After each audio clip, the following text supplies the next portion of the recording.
Le 15 août, j'ai pu réussir à me lever ni marcher.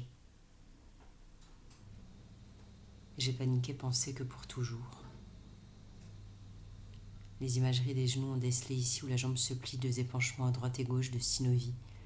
Les bilans d'IRM précisaient douleur à la marche, comme on eût dit, jambe douloureuse, ma marche souffrante, comme de fausses performances. L'échographie sans bébé. Les bilans indiquaient gonalgie, épanchement articulaire, chondropathie patellaire et condylienne. Épanchement.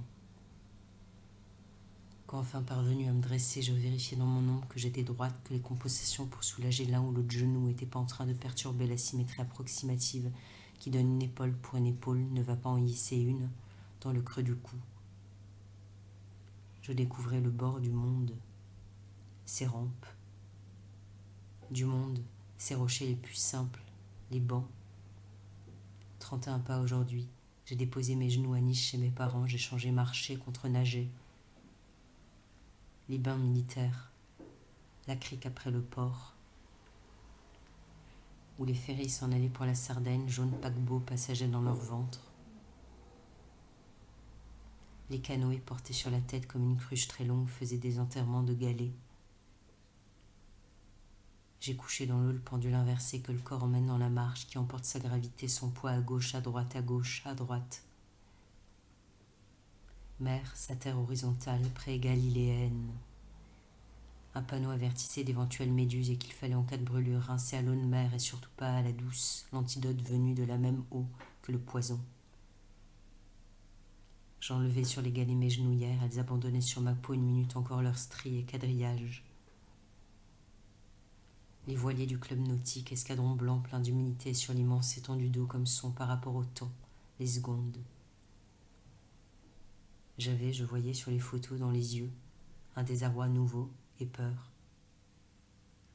Le peintre peignait les 3 sirènes disposées en décoration sur chaque pale de l'ancien plongeoir. On eût dit du bord un grand amoureux, un petit Pygmalion en train de faire délicat tour de l'œuvre.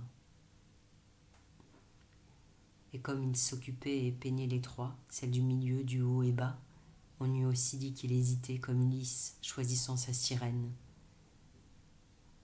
Les poissons réjouissaient ma mère, c'est vraiment féerique.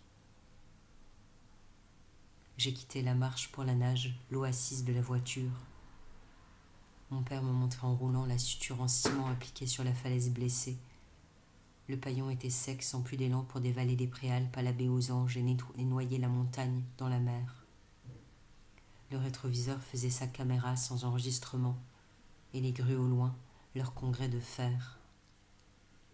Le musée Matisse rapprochait pour une exposition David Hockney de Matisse. Hockney avait peint sa maison au bleu de Matisse. Ma mère disait là, ça dépasse l'admiration là, on est vraiment d'en vouloir vivre dans l'œuvre.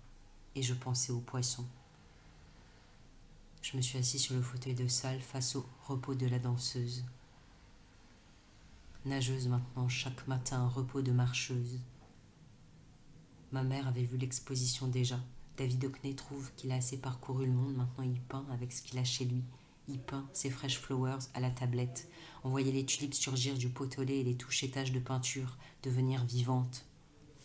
Mon père disait c'est dommage d'avoir mis l'enregistrement après avoir exposé l'œuvre, ils auraient dû le mettre avant.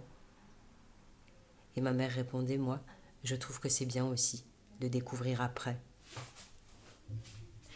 Et devant les vases des fresh flowers, s'impressionnait ce qui est toujours fou, c'est peindre la transparence.